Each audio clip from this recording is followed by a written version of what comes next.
Earth stood at the crossroads of extinction or defiance as the Galactic Dominion, an empire spanning thousands of worlds, issued a final demand: submission or annihilation. The ultimatum came from High Executor Varzon, whose fleet darkened the skies of Mars, broadcasting the message to every major Earth government. The Dominion had crushed hundreds of civilizations before, absorbing them into its empire with ease. To them, humanity was just another primitive species to be subjugated. But Earth refused. The Dominion expected fear. What they got was rage. Across the planet, leaders who had once been divided by borders now spoke with one voice. Scientists and generals worked together, blending ancient warfare tactics with cutting-edge technology. Factories once used for commercial goods and now produced weapons designed to tear through Dominion armor. Hackers infiltrated enemy systems, gathering intelligence while sowing confusion among Dominion ranks. When the Dominion's first wave arrived, their warships descended over Earth's skies, confident in an easy victory. Plasma cannons charged, drop pods prepared to release shock troops, but then, everything changed. Earth's electromagnetic weapons fired, disrupting Dominion sensors and jamming communications. Fighter jets, enhanced with stolen alien tech, weaved through the gaps in Dominion defenses, striking at exposed weak points. Guerrilla forces on the ground ambushed enemy patrols, using terrain and unpredictability to their advantage. Varzon watched in frustration as his invasion stalled. The Dominion was used to overwhelming technological superiority, yet Earth fought as if it had studied every mistake of past subjugated worlds. Every countermeasure was met with a counterattack, every loss answered with greater ferocity. Earth refused to surrender. It refused to kneel. On the battlefield, Dominion troops encountered something they had never seen before: human resilience. Wounded soldiers refused to stay down. Civilians armed themselves with whatever they could find, striking at supply lines and sabotaging Dominion outposts. Dominion commanders, trained in calculated warfare, were unprepared for the sheer unpredictability of human tactics. They expected surrender or retreat. Instead, they found entire cities turning into battlegrounds where every street, every building, every shadow hid resistance. Then came the first major victory. Over the Pacific, a Dominion warship, the Zalroth, was brought down by an experimental railgun. The explosion lit up the night sky, visible from space. The message was clear. Humanity wasn't just resisting. It was winning. Varzon, furious at the loss, ordered the next phase: total planetary bombardment. The Dominion's true power lay in orbital supremacy. Massive capital ships aligned their weapons, preparing to burn Earth from orbit. But Earth had planned for this. Hidden in the depths of abandoned mines and underground bunkers were the results of years of secret development, prototypes of Earth's first interstellar warships. They were crude compared to Dominion designs, but they were built with one purpose: to fight back. As Dominion ships prepared to fire, Earth's fleet launched from hidden bases across the planet. They surged into space, piloted by men and women who had never fought beyond the atmosphere yet were willing to die for their home. The battle that followed was unlike anything in Dominion history. Earth's ships lacked shields but made up for it with speed, maneuverability, and raw firepower. Kamikaze runs took out Dominion destroyers. Hacked Dominion vessels turned against their own fleet. Coordinated strikes targeted command ships, forcing Dominion forces into disarray. Varzon realized too late that humanity was not just resisting, it was adapting. Every battle made them smarter, every skirmish gave them more data, every loss fueled their determination. Earth was not a defenseless world waiting to be conquered. It was a beast awakening, and the Dominion had made the mistake of provoking it. As the Dominion fleet struggled, a final transmission was sent to Varzon's command ship. It was simple. "We are Earth. We do not kneel. And we are coming for you." The Dominion fleet reeled from the unexpected counterattack Earth had unleashed. High Executor Varzon stood on the bridge of his command ship, eyes burning with disbelief. No species had ever resisted the Dominion like this, not with such relentless fury, not with such ingenuity. Every attempt to crush them only made them fight harder. Every loss only sharpened their tactics. Humanity wasn't just resisting. It was evolving in real time. Across the solar system, Earth's forces pressed their advantage. The wreckage of Dominion warships drifted in orbit, a testament to the failures of an empire that had never known true defiance. On the ground, Dominion occupation forces found themselves hunted, their supply lines severed, their commanders targeted with pinpoint precision. Cities that had once been marked for pacification had become death traps where every street held an ambush, every building a fortified bunker. But Varzan was not about to accept defeat. The Dominion had ruled the galaxy for centuries because it understood one universal truth: no rebellion could sustain itself forever. The Executor knew that humanity's greatest weakness was its mortality. Its warriors bled, its soldiers tired, its resources were finite. If the Dominion could not break their spirit, it would simply grind them down until there was nothing left. And so the next phase of the war began. Varzan ordered a full-scale blockade of Earth, cutting off trade, resources, and communication from the rest of the galaxy. No reinforcements. No supplies. No hope. Orbiting Dominion vessels released thousands of drones, scanning every inch of the planet, hunting down hidden resistance movements. They would find Earth's leaders. They would assassinate its best tacticians. They would starve the planet until the will to fight was broken. But Earth had anticipated this. As Dominion ships tightened their stranglehold, a network of hidden bases beneath the oceans and deep within mountains activated. Supply caches, weapons stockpiles, and even secret spaceports burst into life. Across the system, humanity's greatest minds worked together, not just to fight but to outthink their enemy. On the dark side of the moon, engineers completed Earth's first stealth cruiser, the Phantom Lance, equipped with technology stolen from fallen Dominion ships. Its mission was clear: break the blockade, no matter the cost. Meanwhile, Earth's greatest hackers launched a cyber assault into the Dominion's command network. Encrypted transmissions were intercepted, and soon, humanity's resistance leaders had access to Dominion battle strategies, fleet movements, and most crucially, the location of Varzan himself. For the first time, Earth was no longer just defending itself. It was going on the offensive. The Phantom Lance launched under the cover of Earth's electromagnetic jamming fields, slipping past Dominion patrols with ease. Its target was a Dominion supply frigate, a vital node in the blockade. As Dominion ships scanned empty space, the Phantom Lance struck like a phantom, tearing through the enemy ship with precision strikes. Before the Dominion could react, the frigate was destroyed, and Earth's forces seized the opening. Within hours, resistance fighters launched simultaneous raids across the solar system. Hidden asteroid bases revealed themselves, unleashing missile barrages on unsuspecting Dominion warships. Former Dominion prisoners, freed from captured transports, turned their weapons against their captors. Humanity was no longer just defending Earth. It was reclaiming the stars. Varzan watched the chaos unfold, his rage simmering beneath the surface. The blockade was supposed to be unbreakable. Yet, these primitive creatures had found a way to defy him again. He clenched his fists. If humanity refused to kneel, then he would make them suffer. With a single command, he ordered the deployment of the Dominion's deadliest weapon, the Extinction Protocol.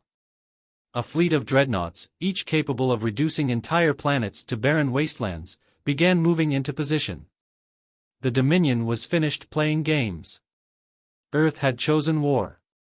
Now, it would face annihilation. Earth's forces braced for the storm as the Dominion's dreadnought fleet emerged from the void. Each of these behemoths was designed for a single purpose: to erase civilizations from existence. Worlds that resisted Dominion rule had been reduced to smoldering husks by their firepower. The mere sight of them had made countless species surrender without a fight. But humanity was not like the others. From hidden command centers deep underground, Earth's military leaders watched the approaching fleet. Satellite feeds displayed their ominous silhouettes blotting out the stars. The world held its breath.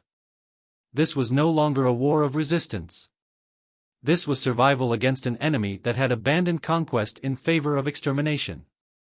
General Elias Carter, the de facto leader of Earth's defense, stood in a darkened war room, surrounded by strategists and scientists. Every option had been considered. Every possible outcome calculated. But no conventional strategy could match the sheer power of the Dominion's extinction protocol.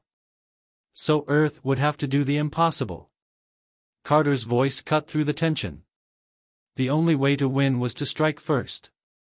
Humanity could no longer afford to simply react.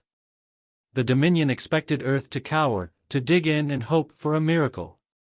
Instead, they would launch a preemptive assault on the dreadnought fleet itself. The mission was suicidal. But it was also their only chance.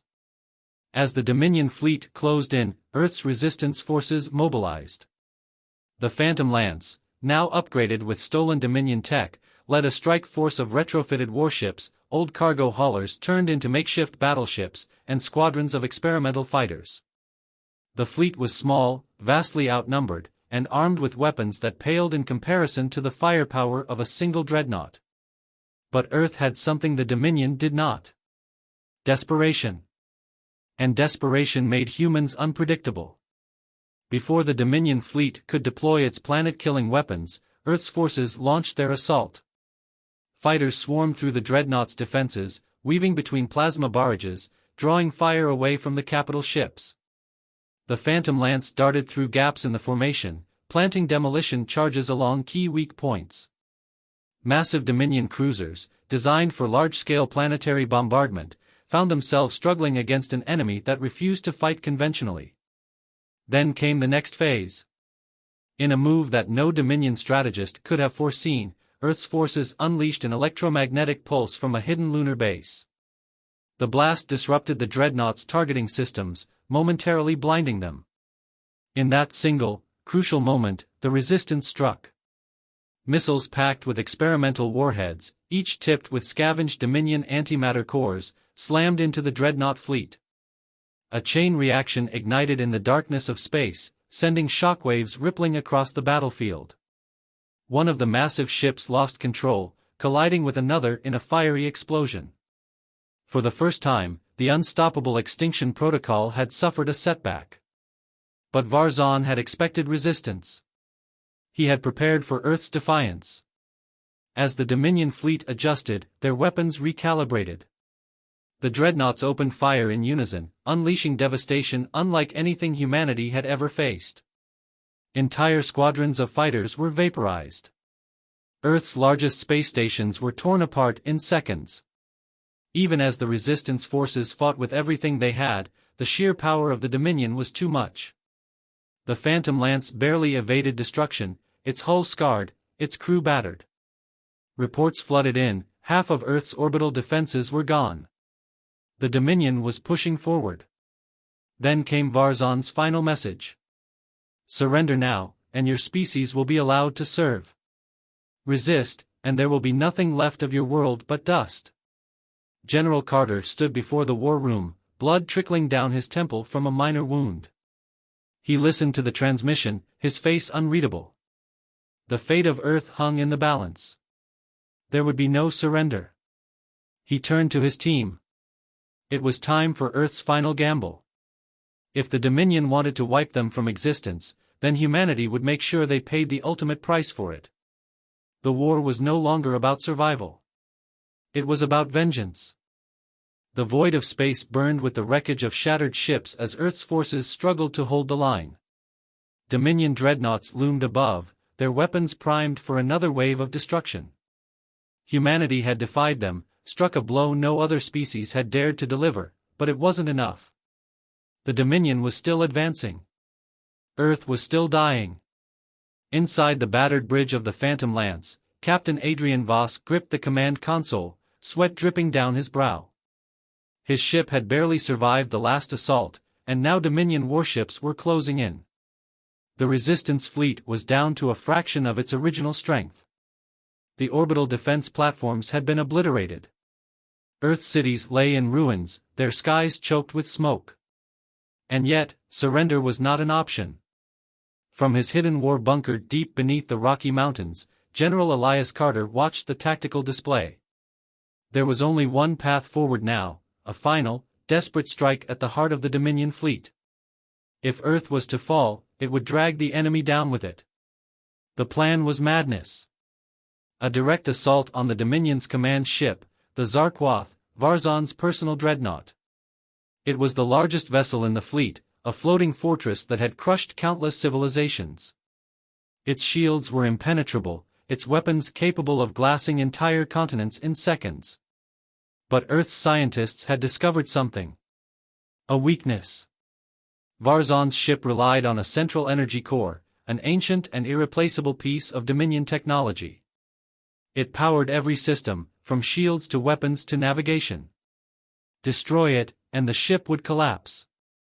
The problem was that no known weapon could penetrate its defenses. So humanity would use something unknown. The stolen Dominion antimatter cores, the ones used in the earlier battle, had proven devastating. But there was one final weapon Earth had yet to unleash. Deep beneath the Arctic, in a facility long hidden from the public, scientists had spent years developing an experimental bomb, a fusion of human ingenuity and stolen Dominion power sources. The weapon was unfinished, unstable, and never meant to be deployed. But now, it was Earth's last hope. General Carter's voice rang through the resistance network. Every remaining fighter, every surviving warship, every last soldier still willing to fight was given a single order. Protect the Phantom Lance. It was the only ship fast enough to deliver the bomb. The only vessel that could weave through Dominion defenses and strike the Zarquath before it was too late. As the resistance fleet prepared for the final assault, the skies above Earth ignited. Dominion warships rained plasma fire, leveling entire continents. Cities burned, oceans boiled, but humanity refused to break. Soldiers on the ground fought to the last bullet, civilians took up arms, and even as the world crumbled around them, they stood defiant. The Phantom Lance roared through the carnage, its engines screaming as it dodged incoming fire. Fighters swarmed around it, giving their lives to clear a path. One by one, Earth's ships fell. But the Phantom Lance pushed forward. Inside the command chamber of the Zarquath, Varzan watched the tiny human vessel approach. A primitive ship, a relic compared to the technological might of the Dominion. He almost pitied them. Almost. With a flick of his clawed hand, he ordered the vessel's destruction. The Phantom Lance shook as Dominion turrets locked on, bombarding it with fire. Shields collapsed, engines sputtered, alarms blared. Captain Voss gritted his teeth, forcing the ship forward. His crew worked frantically, rerouting power, patching systems, doing whatever it took to keep the ship alive for just a few more seconds. Then, they saw it. The Zarquath. A floating monolith of death, its core pulsing with energy. The final target. The weapon was armed. With a final breath, Voss gave the command. The Phantom Lance accelerated, engines burning red-hot as it broke through the final line of defenses. Dominion interceptors swarmed, but it was too late.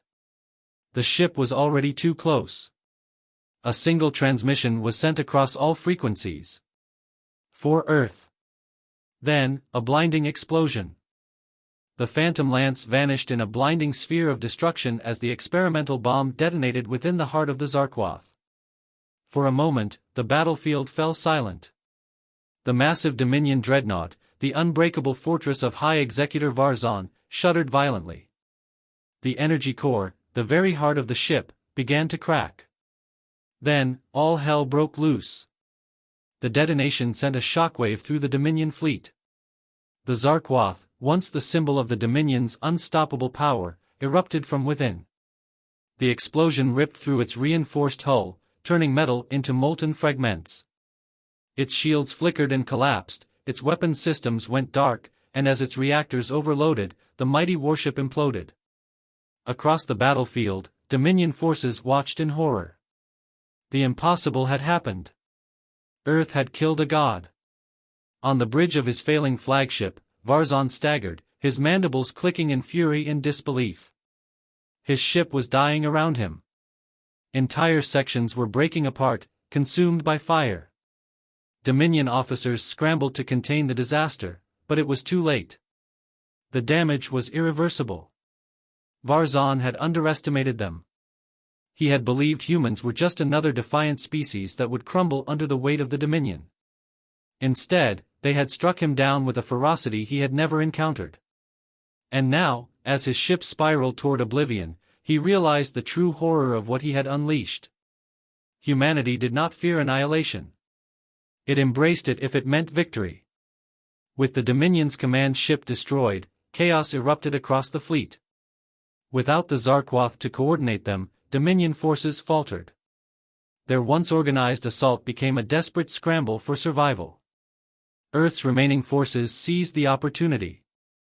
Warships, battered and burning, pushed forward, striking at the confused enemy. Fighters, once outnumbered, now picked off Dominion vessels one by one. Even on the ground, Dominion soldiers found themselves leaderless, trapped in a war they no longer understood. And then, something happened that no one expected. The Dominion ships retreated. For the first time in recorded history, the mighty Dominion turned and ran. What had begun as an extermination had become a disaster, and with no command structure left to guide them, Dominion captains made the only logical choice: escape. Humanity had done the impossible. They had broken the Dominion.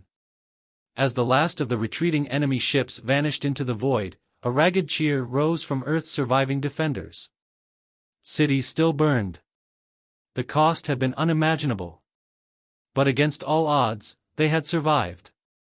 In the ruined war bunker beneath the Rocky Mountains, General Elias Carter exhaled slowly, his eyes fixed on the holographic display. The enemy was gone. The battle was over. And Earth still stood. But even in victory, one truth remained. This war was not over. The Dominion had ruled the galaxy for centuries. They would not accept this defeat. They would return, and next time, they would bring their full strength. Humanity had won the battle. Now, they had to prepare for the war.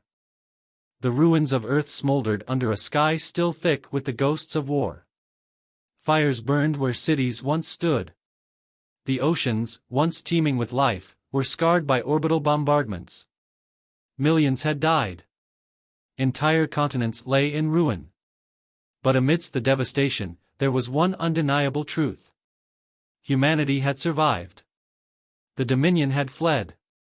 Their mighty fleet, once poised to erase Earth from existence, had crumbled in the face of an enemy they had never encountered before. An enemy that refused to kneel. An enemy that, against all odds, had struck back and won.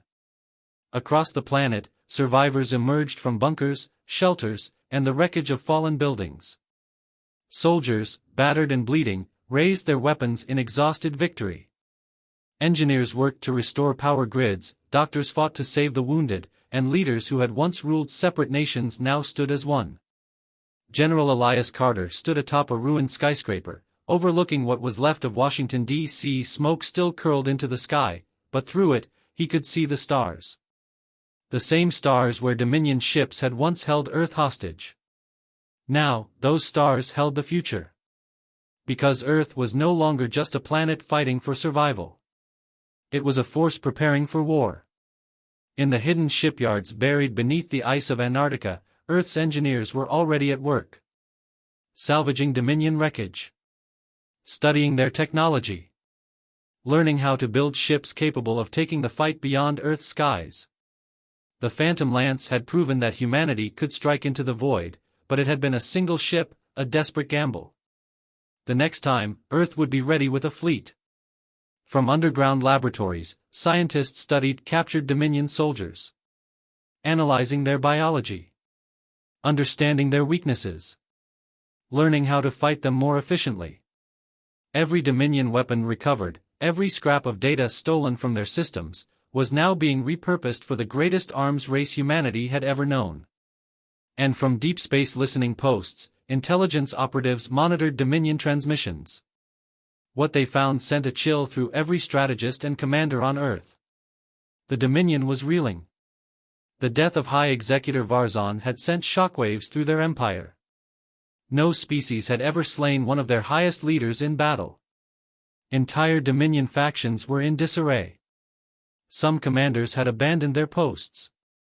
Others had turned on each other, blaming rival houses for the failure. The mighty empire that had once seemed invincible was fracturing. But there was no time to celebrate. Because amidst the chaos, one undeniable message had been intercepted. The Dominion was coming back. Not as an invading fleet. Not as conquerors. This time, they would come in rage.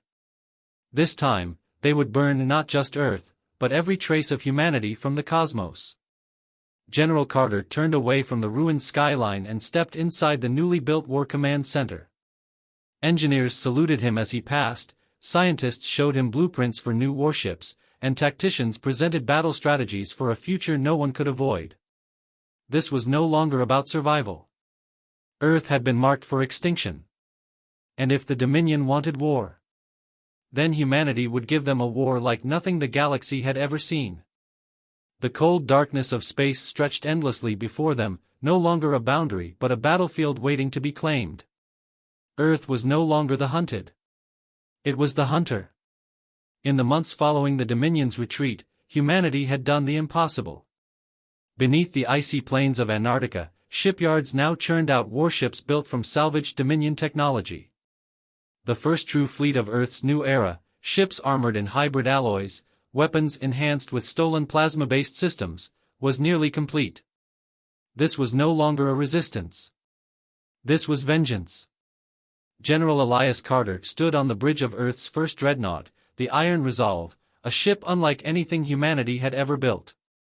It was the culmination of sacrifice, loss, and the iron will of a species that had refused to die. And it was only the beginning. From secret shipyards on Mars, strike craft were being assembled.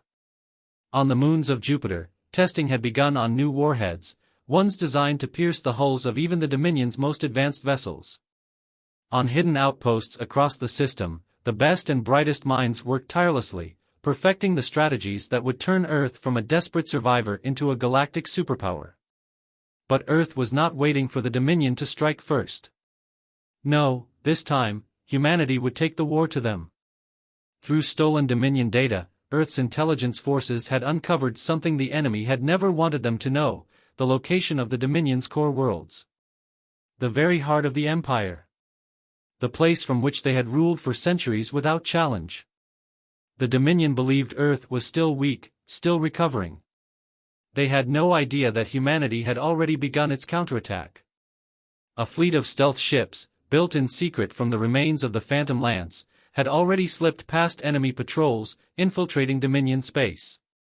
Their mission was simple: strike at supply lines, sabotage production facilities, destabilize Dominion-controlled worlds. They would make the Dominion feel fear. For the first time in its long history, the Dominion was about to face a war not on its terms, but on humanity's. Carter turned to his officers. "All systems green," reported one. "The fleet is ready," said another. He nodded. It was time.